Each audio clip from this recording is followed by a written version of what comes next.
우리나라 사람들의 사망 원인 중에 가장 많은 사망 원인이 무엇이냐면 바로 암입니다. 가장 많은 사람들이 죽는 이유가 암으로 죽는 거예요. 그런데 10대, 20대, 30대에서 가장 많이 사망하는 원인은 암이 아닙니다. 혹시 무엇인 줄 아시나요? 네, 자살입니다. 그런데 지난 25일, 며칠 전이죠. 며칠 전에 발표된 기사에 따르면 달라진 점이 하나가 있는데, 그동안 40대가 사망하는 원인 1위가 바뀌었는데 암에서 자살로 바뀌었다는 거예요. 우리나라 자살률은 OECD 국가 중에 1위입니다. OECD 국가 평균 자살률이 10.8명인데 우리나라는 26.2명으로 가장 높은 것이죠. 이 기사가 무엇을 말해주는 것이냐면 우리나라에 자살하는 사람들이 가장 많이 있는 것이고, 또한 점점 늘어가고 있다는 것을 우리가 알 수 있는 것이죠. 이처럼 지금 우리나라는 자살하는 사람이 굉장히 많습니다. 전 세계적으로 보아도 그 비율이 가장 높고, 특히 10대부터 40대까지 이 젊은 사람들이 자살을 많이 하고 있다는 것을 알 수 있는 것이죠. 우리나라가 가지고 있는 문제, 또 어떤 문제가 있을까요? 참 많은 문제가 있는데, 이 결혼 문제, 저출산, 고령화, 청년 실업, 교육, 부동산, 정치 양극화, 고물가. 며칠 전에 장을 보는데 우유 한 통이 보통 2통에 저희가 싸게 하면 3,980원, 4,000원대 사는데 지금 5,000원이 확 넘어갔더라고요. 고물가, 이런 문제들도 있는 거죠. 뿐만 아니라 이 죄된 모습, 이 범죄는 우리나라 왜 이렇게 많아졌는지 모르겠습니다. 우리나라는 다른 건 몰라도 그래도 마약에 대해서는 정말 청정 국가였는데, 이제는 마약하는 사람들이 너무나도 많아져가지고 청정 국가라고 말할 수 없는 지경이 되었죠. 묻지마 폭행, 묻지마 살인, 이런 것들도 종종 우리나라에서 벌어지고 있습니다. 이처럼 지금 우리나라에는 죄가 가득해졌습니다. 많은 사람들이 행복하기보다는 불행하게 살아가고 있고, 그 중에는 우울증을 겪고 있는 사람들도 너무나도 많고, 그 가운데 이제 자살하는 사람들까지도 있는 것이죠. 또한 상처와 아픔을 이 가슴 가운데 품고서 자기 자신을 사랑하지 못하는 사람들도 너무나도 많고, 그래서 불안과 염려, 이 두려움에 휩싸여 가지고 용기를 가지고 인생을 살아가지 못하는 사람들도 굉장히 많은 것입니다. 여러분, 우리나라가 왜 이렇게 문제가 많은 나라가 되었고, 또 상처와 아픔이 있는 사람들이 많게 되었고, 이 죄가 가득한 나라가 되었을까요? 그것은 우리나라 가운데 임하고 있는 이 사단 마귀 악한 영의 이 영향력이 이전보다 지금 더 커졌기 때문입니다. 교회는 점점 줄어들고, 교회의 기도 소리도 점점 줄어들고, 그에 따라 교회가 이 힘을 잃어버리니까 이 반대되는 사단 마귀 악한 영이 그 악한 힘을 내세워서 우리나라를 지금 이렇게 죄된 세상으로 무너뜨리고 있는 것이죠. 그래서 우리나라의 죄된 모습이 많아졌고, 이전에 없었던 문제들도 이렇게 많이 생기게 되었던 것입니다. 많은 사람이 삶의 소망을 가지지 못하고 죽음을 선택하게 되는 것이죠. 여러분, 사단 마귀 악한 영이 궁극적으로 하는 일이 무엇이냐면 우리를 죽이는 것입니다. 우리의 삶을 무너뜨리는 것이고, 우리로 하여금 하나님으로부터 멀어진 삶을 살아가도록 만드는 것이에요. 그래서 우리가 깨어있지 못하면 우리는 그들의 이 술수에 걸려 넘어져서 어느새 우리도 이 죄악 가운데 거하는 그런 인생을 살게 된다는 것이죠. 그래서 이와 같은 사단마귀 공격에 넘어지지 않기 위해서 우리는 이 적을 알고 나를 알아야 될 줄 믿습니다. 그래야지만 우리는 사단의 공격에 넘어지지 않을 수 있고 온전히 서 있을 수 있기 때문이에요. 그래서 오늘은 이 사단마귀 악한 영이 우리 가운데 어떻게 틈타는지, 그리고 우리를 어떻게 유혹해가지고 죄를 짓게 만드는지, 그들의 영적 공격에 대해서 우리가 조금 알아보고 이해하는 시간을 가져보고자 합니다. 우리가 함께 오늘 말씀을 나누고 함께 기도할 때에 우리 가운데 틈타고 있는 이 마귀의 영향력이 사라지게 되고, 오직 하나님의 은혜, 하나님의 축복, 하나님의 인도하심만이 가득할 수 있기를 예수님의 이름으로 기도드립니다. 오늘 함께 읽은 말씀을 보면 뱀이 등장하죠. 여기서 뱀은 누구냐면 사단을 가리킵니다. 요한계시록 12장과 20장을 보면 지금 등장하는 이 뱀이 사단인 것을 명확하게 설명하고 있어서 우리가 알 수 있습니다. 그렇게 뱀으로 가장한 이 사단이 지금 하와를 꿰고 있는 것이에요. 하와야, 하나님이 정말로 너희에게 동산에 있는 모든 나무의 열매를 먹지 말라고 하였니? 응? 아니야. 동산에 제가 어제도 이 웃음이 좀 터졌는데 요즘에 하나님이 저한테 기쁨을 주시는지 제가 이상한 거에 요즘에 갑자기 빵빵 터져가지고 좀 이렇게 웃음이 나네요. 하와가요 이렇게 대답을 했습니다. 응? 아니야. 동산에 있는 나무와 열매를 우리가 먹을 수 있어. 그런데 동산 중앙에 있는 어떡하죠?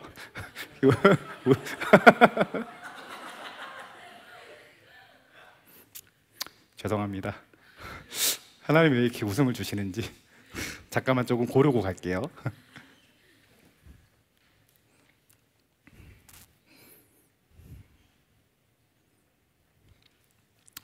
제가 어제도 웃다가 이렇게 눈물을 흘렸었거든요. 근데 지금도 눈물이 날까 봐 지금 겨우겨우 참고 있습니다. 하와가 아니라고 대답을 했어요. 하나님께서 모든 건 먹을 수 있지만 동상 중앙에 있는 나무의 열매는 먹지 말라고 했다고. 왜냐하면 거기서 먹거나 만지거나 하면 죽을 수도 있을지도 모르니까 먹지 말라고 했어 라고 하와가 대답을 했습니다. 그 말을 들은 뱀이 이렇게 얘기를 해요. 하와야, 너희가 그 열매를 먹어도 결코 죽지 않을 거야. 너희가 그것을 먹는 날에 너희 눈이 맑아져가지고 너희가 하나님같이 될까봐 하나님께서 그렇게 얘기한 거야 라고 대답을 합니다. 그 말을 들은 하와는 평소에는 그 나무 열매에 대해서 별로 관심을 가지지 않았는데 이 뱀과 그 대화를 몇 번 나누었더니 이제 그 열매에 대해서 관심이 가져지게 되었고, 관심을 가지고 보니까 어떻게 보이냐면 그전에는 아무 생각 없었는데 보고 나니까 이게 보암직도 하고 먹음직도 하고 또 지혜롭게 할 만큼 탐스럽기도 해가지고 그거에 계속 관심을 가지게 되는 거예요. 그 결과 어떻게 되었느냐, 이 하와가 그 열매를 따서 먹게 되고 자기만 먹을 뿐 아니라 자기의 남편인 아담에게도 주어가지고 이 아담도 그 열매를 먹게 되었던 것입니다. 이렇게 해서 이 아담과 하와가 하나님 앞에 범죄하게 되었습니다. 이 범죄는요 인류 최초의 범죄였고 이 죄로 말미암아 이 세상은 죄된 세상이 되었고 우리 인간은 죄인이 되었던 것이에요. 오늘 이 뱀과 하와의 이야기를 통해서 우리는 사단 마귀가 우리를 어떻게 미혹하는지를 이제 발견할 수 있습니다. 오늘 읽었던 창세기 3장 1절 말씀을 보면 어떻게 기록되어 있느냐? 그런데 뱀은 여호와 하나님이 지으신 들 짐승 중에 가장 강교하니라 라고 기록이 되어 있습니다. 지금 말씀드렸던 것처럼 이 뱀은요 가장 강교한 자라고 소개를 하고 있죠. 이 사단 마귀 악한 영이 이렇게 강교하다라는 것입니다. 간사하고 교활하다라는 것이죠. 그래서 이 다윗과 밧세바를 범했을 때, 다윗이 밧세바를 범했을 때 어땠습니까? 사단이 다윗을 유혹할 때 큰 죄를 짓도록 유혹하지 않았다는 거예요. 그저 옥상을 거닐다가 우연찮게 주변을 둘러보았는데 한 여인이 목욕하는 장면을 정말 우연찮게 보았을 뿐이라는 것이에요. 근데 그때 이 다윗이 이 마음을 관리하지 못했더니 그것이 결국에는 어떻게 되었느냐, 이 육신의 정욕에 넘어지게 되고 결국에는 자신이 너무나도 아끼고 사랑했던 충신 우리아를 죽이는 그런 살인까지 벌어지게 했다는 거죠. 처음에 시작은 무엇이었느냐? 굉장히 사소한 것이었다는 거예요. 근데 그 결과는 어떻게 되었느냐? 감당할 수 없을 정도로 어마어마한 죄를 짓게 되었다는 것이죠. 오늘 본문의 하와도 마찬가지였습니다. 그 선악과를 쳐다보았을 때 쳐다보는 것은요 정말 사소한 일이었습니다. 근데 보다 보니까 이게 먹음직도 하고 보암직도 하고 너무 탐스러워 보여가지고 먹게 되었던 거죠. 근데 처음 보았을 때 그건 사소한 것이었는데 그 먹은 것의 그 죄의 결과는 어떻게 되었습니까? 온 인류가 죄로 가득하게 되는 이 너무나도 큰 죄악의 결과를 맞이하게 되지 않았습니까? 그래서 이처럼 사단 마귀는요 우리 가운데 틈탈 때 어떻게 틈타냐면 이것이 죄다라고 하면서 틈타지 않는다라는 거예요. 드러내면서 우리 가운데 다가오지 않는다라는 것입니다. 아주 교활하게, 아주 간사하게 은근슬쩍 살며시 우리 가운데 다가온다라는 거예요. 그래서 겉으로 보면 그들은 아름다움의 얼굴을 하고 우리를 찾아오는 것입니다. 먹음직해 보이게 만들고 좋아 보이게 만드는 거죠. 요즘에는 이 문화, 트렌드, 그리고 컨텐츠 이런 것들을 통해서 우리 가운데 임하기도 합니다. 이 예를 들면 할로윈 데이 같은 거예요. 이게 사실 여러분 뭐 하는 날입니까? 이게 귀신들의 잔치를 하는 것이지 않습니까? 귀신 분장하고 귀신들 놀이를 하는 건데, 이게 하나의 문화인 것처럼 들어와서 어린 아이들이, 우리 청소년들이, 또 우리 귀한 청년들이 귀신 복장을 하고 그 죄 가운데 빠져 있게 만드는 것이에요. 드라마를 보아도 이와 같은 일들이요 비일비재하게 일어납니다. 요즘 드라마에 등장하는 인물 중에 이제 누가 항상 드라마에 등장하냐면 이 게이라든지 동성애자들이 그렇게 드라마에 많이 등장을 해요. 드라마 내용을 보았을 때 이 동성애자가 꼭 등장해야만 하는가? 이런 이 질문을 했을 때 굳이 없어도 되는 인물이거든요. 근데요, 등장을 해서 어떻게 만드느냐? 그 동성애자를 불쌍한 사람으로 여기게 만들고 동성애자에 대해서 연민을 느끼게 만드는 그런 드라마나 영화들이 많이 있다라는 거죠. 이처럼 사단 마귀는요, 우리 가운데 틈탈 때 이 큰 죄를 가지고 우리 가운데 다가오지 않습니다. 이게 죄인지 아닌지 구별하지 못할 정도의 정말로 사소한 것을 가지고 우리 가운데 다가온다라는 거죠. 그래서 은근슬쩍 쓱 우리 가운데 다가와서 그 죄를 밀어 넣는다라는 거예요. 그런데 그때 이 사단 마귀가 그렇게 은근슬쩍 우리 가운데 다가와가지고 이 죄악을 심어 놓으려고 할 때, 그때 우리가 그것을 분별하지 못하고 죄를 짓게 되면 그것은 점점 불어나서 결국엔 큰 죄로 이어지게 된다라는 것입니다. 그렇게 되면 그 죄가 우리를 잡아먹게 되고요, 우리 인생이 망가지게 되는 것입니다. 사랑하는 우리 청년들은 이와 같이 역사하는 마귀의 유혹을 잘 이해하시고, 그들이 여러분들을 넘어뜨리려고 할 때, 은근슬쩍 죄를 심어주려고 할 때 그 순간의 분별함으로 말미암아 그들의 영적 공격을 물리치고 승리할 수 있기를 예수님의 이름으로 기도드립니다. 아까 읽었던 3장 1절 말씀을 보면 사단은 하와에게 하나님이 참으로 동산 중앙에 있는 나무의 열매를 먹지 말라고 하였느냐라고 물었습니다. 그때 하와는 하나님이 동산 중앙에 있는 나무는 먹지도 말고 만지지도 말라, 죽을까 하노라라고 대답을 하였습니다. 그런데 여러분, 사실 하나님께서는요 그렇게 말씀하시지 않았습니다. 비슷하긴 하지만 정확하게 그렇게 얘기하지 않았다라는 거예요. 하나님께서는 아담에게 뭐라고 얘기했냐면, 선악을 알게 하는 나무는 먹지 말라, 먹는 날에는 반드시 죽으리라, 이렇게 명확하게 정확하게 얘기했습니다. 먹지 말라고, 먹으면 죽는다고. 근데 하와는 뭐라고 얘기했냐면 이것을 만지지도 말라고 하였고요, 먹지도 말라고 하였습니다. 그리고 이것을 먹게 됐을 때 우리가 죽을까 하노라라고 하와는 이 생각을 하고 있었다라는 거예요. 하나님께서는 반드시 죽으리라 하는데 이 하와는 죽을까 하노라라고 지금 얘기를 하고 있는 거죠. 이게 바로 이 사단의 노림수인 거예요. 하나님의 말씀에 대한 이 왜곡이 일어나게 만드는 것이죠. 하나님의 말씀을 잘못 기억하게 만들고, 하나님의 말씀을 믿지 못하게 만들고, 하나님의 말씀을 오해하게 만들고, 하나님의 말씀을 잊어버리게 만드는 것입니다. 그리고 사단이 얼마나 강교하냐면, 사단은 아담에게 가서 이 선악과를 먹으라고 유혹하지 않았습니다. 하와에게 가서 선악과를 먹으라고 유혹을 했죠. 왜 그랬냐면, 아담은 하나님으로부터 직접 말씀을 받았던 사람이기 때문에 하나님의 말씀에 대해서 조금 더 정확하게 알고 있을 확률이 높았던 것이죠. 그러나 하와는 아담을 통해 가지고 하나님의 말씀을 전해 들었기 때문에 이 하나님이 하신 말씀을 정확하게 알고 있지 못할 확률이 높았다라는 거예요. 이 모든 것을 알고 있었던 사단은 너무나도 교활하게도 아담이 아닌 하와를 먼저 선택해 가지고 약한 자에게, 연약할 것 같은 사람에게 틈타 가지고 하와를 먼저 넘어뜨렸다라는 것입니다. 이렇게 사단이 강교하게 작업하기 때문에 우리는 그들의 이 영적 공격 가운데 알게 모르게 넘어질 때가 많다라는 거예요. 그래서 중요한 것은 무엇이냐? 우리는 하나님의 말씀을 정확하게 알고 있어야 한다는 것입니다. 그리고 우리가 하나님의 말씀을 정확히 알고 있기 위해서는 이 하나님의 말씀을 다른 누군가로부터 전해 들으면 안 된다는 거예요. 내가 하나님의 말씀을 직접 보면서 깨달을 필요가 있다는 것이죠. 아무리 좋은 설교를 들어도 그것은 나의 것이 아닙니다. 하나님께서 내게 주신 말씀이 아니라는 것이죠. 아무리 좋은 신앙서적을 우리가 읽는다 할지라도 그 신앙서적에 있는 내용은 저자가 하나님께 받은 말씀이고 하나님께 받은 은혜이지 나의 것은 아니라는 거예요. 우리가 유튜브를 보면서 이 신앙적인 영상들도 많이 보지 않습니까?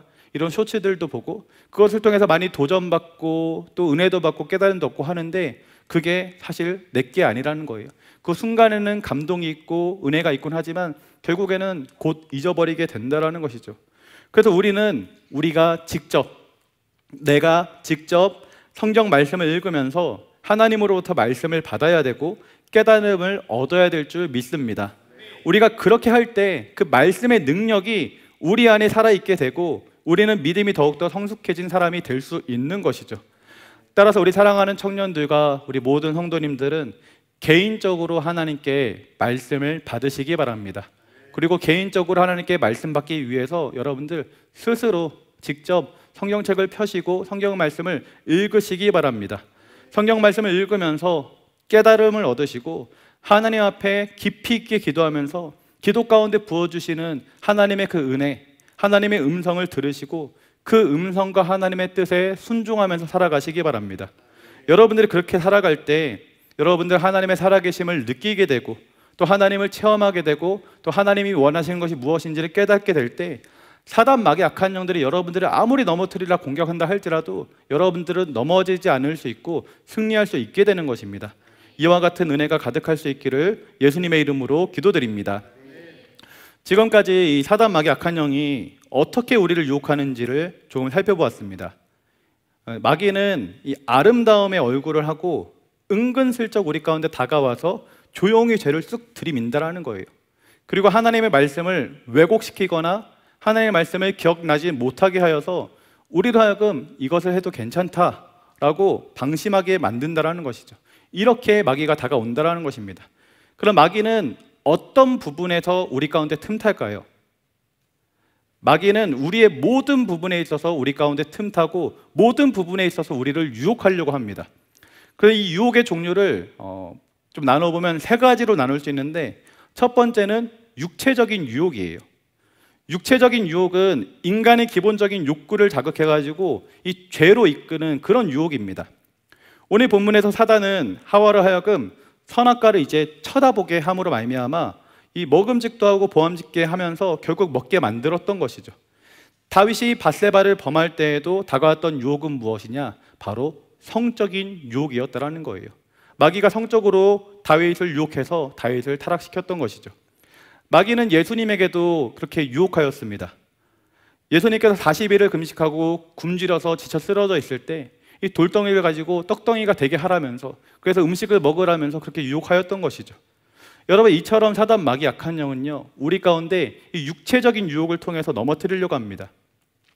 우리 청년들 중에도 이 육체적인 유혹 때문에 넘어진 분들 참 많이 있을 것입니다. 청년의 시절에 넘어지기 쉬운 유혹 중에 하나가 바로 이 성적인 유혹이죠. 그래서 우리 청년들이 이 인터넷을 하다 보면 원하지도 않았는데 약간 야한 사진이라든지 그런 영상을 보게 되면 그것이 우리 청년들의 마음을 사로잡아서 이 성적인 죄를 범하는 데까지 나아가게 만드는 것입니다. 이 많이 먹는 것도 육체적인 유혹 중에 하나입니다. 그래서 음식을 먹을 때 절제하지 못하고 과식하는 것. 왜 찔리시는 분들이 많으신가 봐요.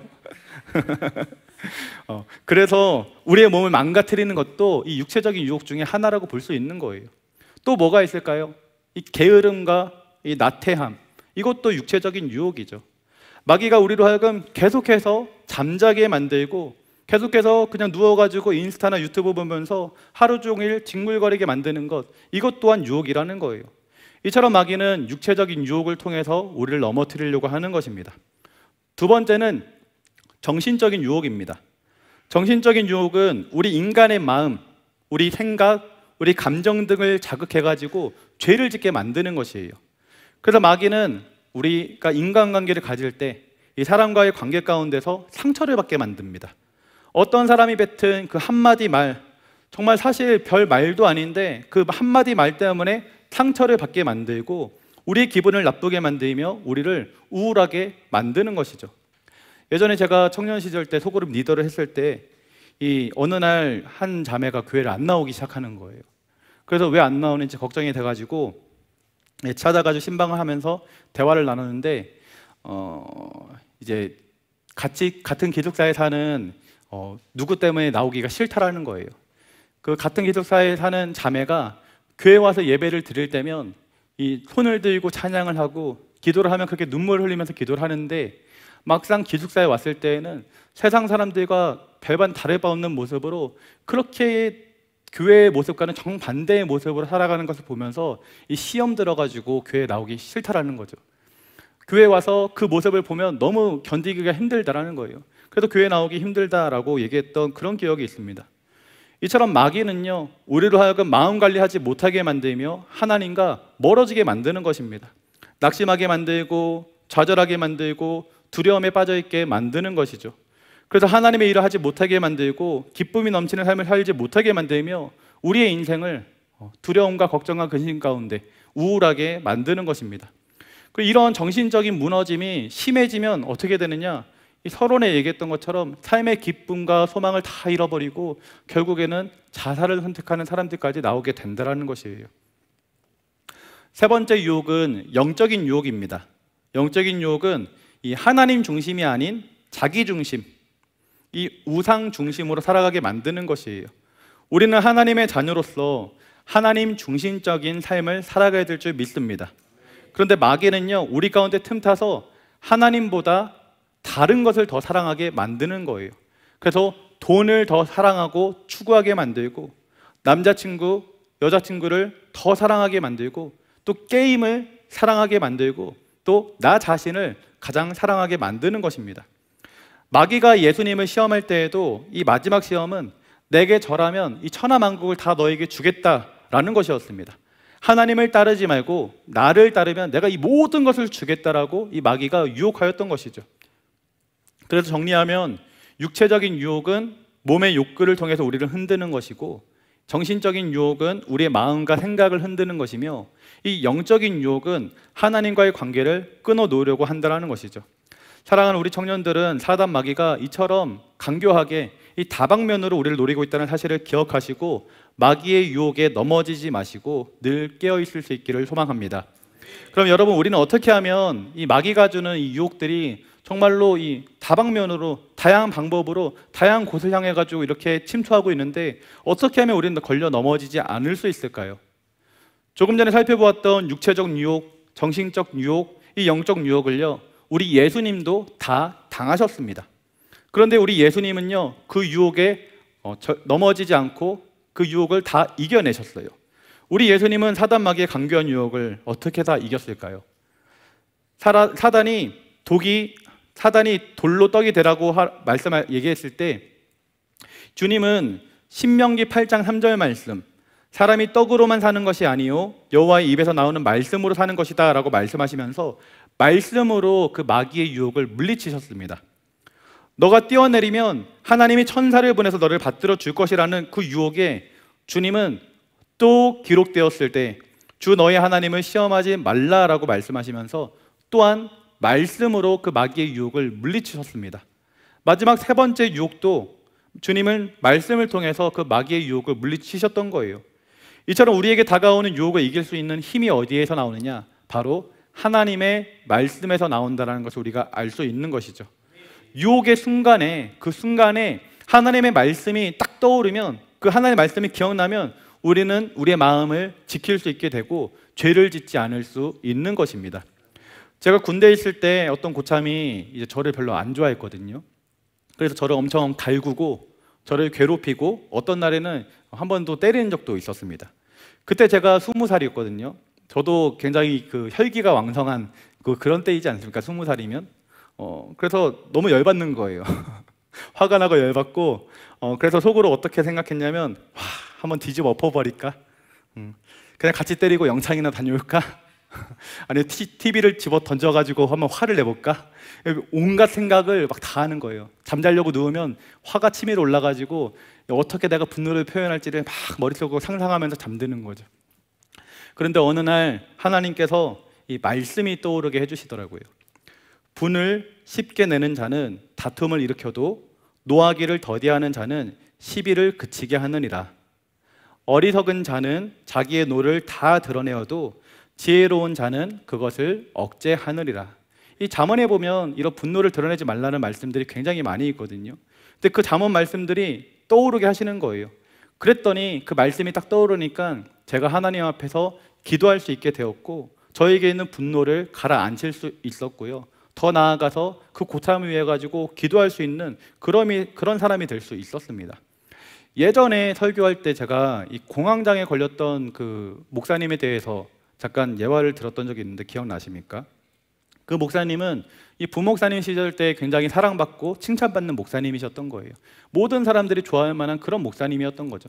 그런데 담임 목사님이 돼가지고 교회를 가게 됐을 때 모든 성도님들이 그런 것도 아니고 정말 두세 사람, 몇몇 사람이 자기를 안 좋아한다는 것을 이 설교 시간에 보게 되었을 때 그게 상처가 돼가지고 그때부터 공황장애가 생기고 우울증이 생기면서 힘든 시간을 보내는 목사님이 있었다라고 말씀을 드렸죠. 그 목사님이 그 공황장애에서 일어설 수 있었던 힘이 무엇이었느냐? 어느 날 성경 말씀을 보다가 발견했던 성경 말씀 한 구절, 그 한 구절이 이 목사님을 살렸다라고 그때 말씀을 드렸습니다. 누가복음에 있는 말씀이었는데 모든 사람이 너희를 칭찬하면 화가 있도다라는 말씀을 그 목사님이 봤을 때, 아, 나한테 모든 사람에게 칭찬을 받으려고 하는 이 욕망이 있었구나. 그런데 내가 모든 사람한테 칭찬을 받지 못하니까 그게 지금 상처가 되어서 내가 지금 이렇게 힘든 시간을 보내고 있는구나. 이 생각 가운데는 나한테 있는 교만이 있었구나라는 것을 그 목사님이 깨달으면서 이제 다시금 일어날 수 있었다는 것이죠. 여러분, 마귀를 이길 수 있는 힘은요, 우리 가운데 있을 수 없습니다. 우리는 죄인이고 연약한 인간이기 때문입니다. 그러나 우리 안에 하나님의 말씀이 있으면 우리는 그 유혹을 물리칠 수 있습니다. 우리가 넘어졌다 할지라도 말씀을 통해서 일어날 수 있는 것이고, 마귀가 우리를 유혹한다 할지라도 말씀으로 그 유혹들을 물리치면서 승리할 수 있는 것이죠. 그런데 문제는 무엇이냐면 하나님의 말씀이 우리 안에 없을 때가 많다라는 거예요. 내 안에 하나님의 말씀이 살아 있어야 되는데 이 말씀이 없으니까 이 마귀의 유혹에 날마다 걸려서 넘어지는 것입니다.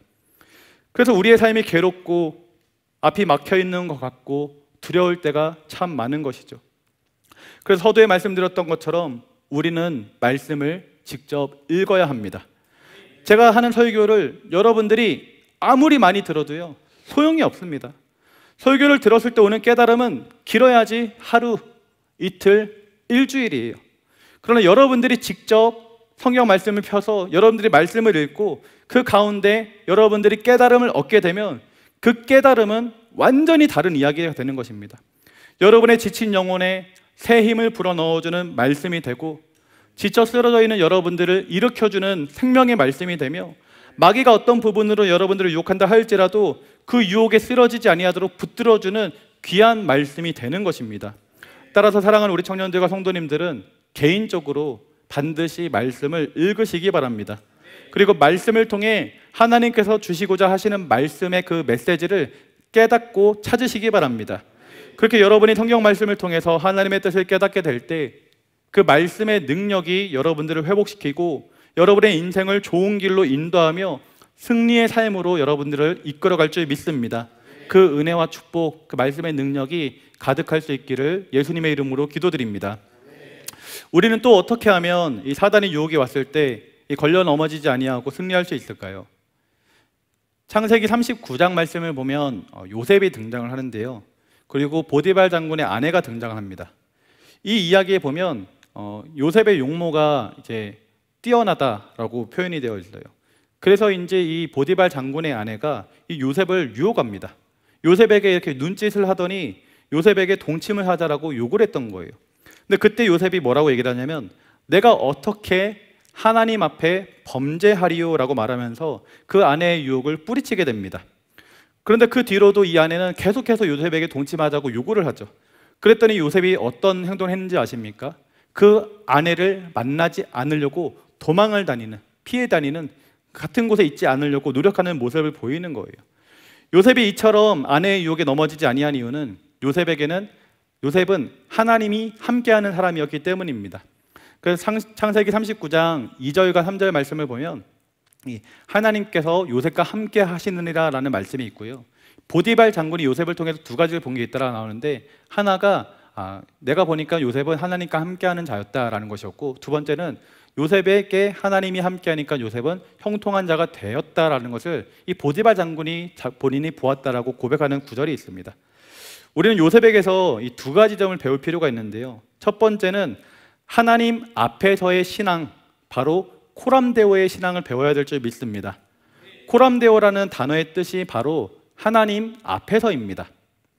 여러분이 각자의 자리에 있을 때 여러분들이 비록 혼자 있는 것이지만요, 여러분 앞에 하나님이 있다라고 생각해 보시기 바랍니다. 여러분이 지금 하나님 앞에 서 있는데 여러분들 죄 지을 수 있겠습니까?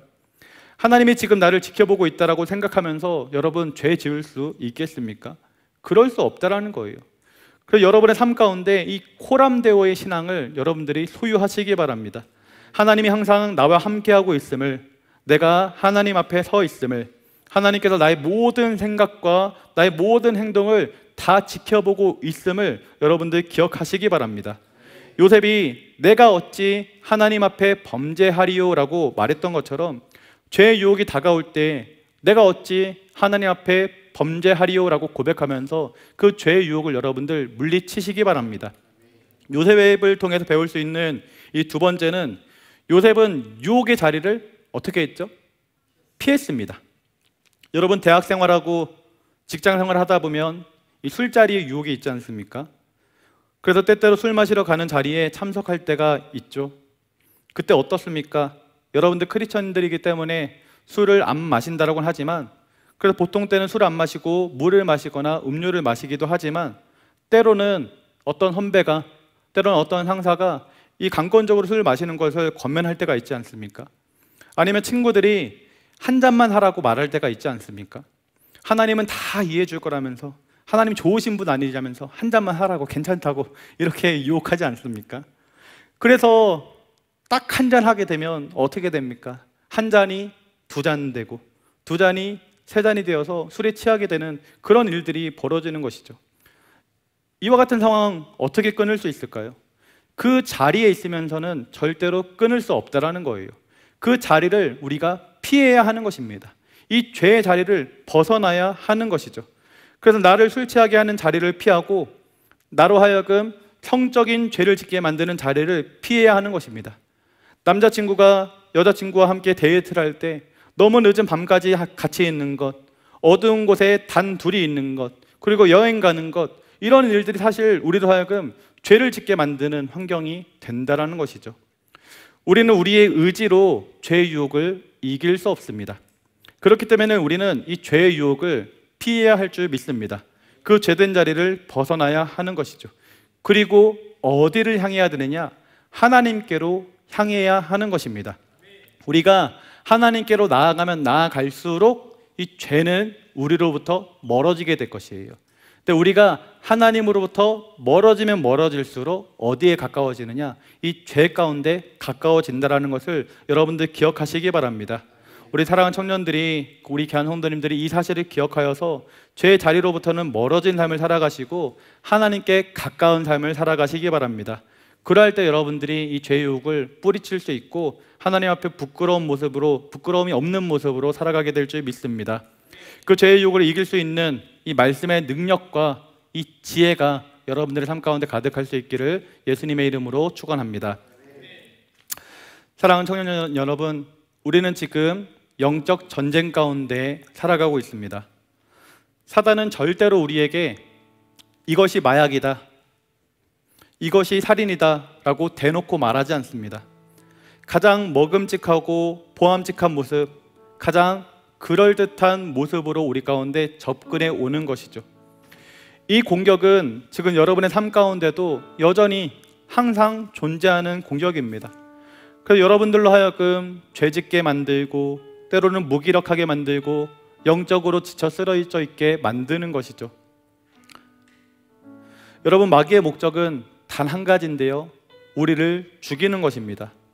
우리의 삶의 소망을 꺾고 하나님으로부터 멀어지게 만들어서 결국 저 영원한 죽음에 이르게 만드는 것이 사단이 목표하는 것이죠.